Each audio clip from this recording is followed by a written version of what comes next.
గత 2 సంవత్సరాల కాంగ్రెస్ ప్రభుత్వ పాలన గురించి 3 ముక్కల్లో చెప్పాలి అంటే diversion, Subversion, perversion. Attention divert చేయడం, తమ చేతగానితనాన్ని సబ్వర్ట్ చేయడం, అట్లాగే పర్వర్ట్ రాజకీయాలు చేయడం. 3 ముక్కల్లో తేల్చాలంటే ఇదే ఈ రాష్ట్రంలో గత 2 సంవత్సరాలుగా జరుగుతున్న కాంగ్రెస్ పరిపాలనా తీరు.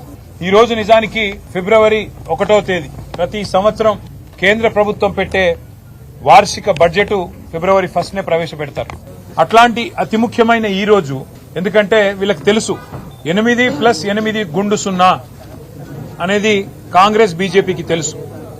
8 మంది పార్లమెంట్ సభ్యులు కాంగ్రెస్ కున్నా, 8 మంది పార్లమెంట్ సభ్యులు భారతీయ జనతా పార్టీకున్నా, తెలంగాణకి గత 2 బడ్జెట్లలో దక్కింది 0, ఈ బడ్జెట్ లో కూడా దక్కేది 0 అనేది స్పష్టంగా తెలుసు. కాబట్టే ఇవాళ కేవలం ఆ అంశం మీదికి, వీళ్ల వైఫల్యం మీదికి, వీళ్ల చేతగానితనం మీదికి, వీళ్ల అసమర్థత మీదికి కేంద్రంతో పోరాడి నిధులు తేలేని మరి తమ వైఫల్యాన్ని కప్పిపుచ్చుకోవడానికే ఈరోజు ఉద్దేశపూర్వకంగా మా నాయకుడు కేసీఆర్ గారికి ఆగమేఘాల మీద ఏదో ఆకాశం ఏదో కూలిపోయినట్టు 2 సంవత్సరాల కిందట విచారణ ప్రారంభమైతే 2 సంవత్సరాల కిందట కేసు పెడితే ఈరోజు కేసీఆర్ గారికి కేంద్ర బడ్జెట్ ప్రవేశపెట్టే రోజు తమ వైఫల్యాల్ని కప్పిపుచ్చుకోవడానికి 8+8 గుండు 0 అని రాష్ట్ర ప్రజలు మళ్లీ అంటారనే భయంతో కేవలం ఫోకస్ షిఫ్ట్ కోసమే ఈరోజు ఇక్కడ కేసీఆర్ గారికి ఒక ఆదివారం పూట అది కూడా విచారణ అని చెప్పి వారు ఎంబడబడ్డారు.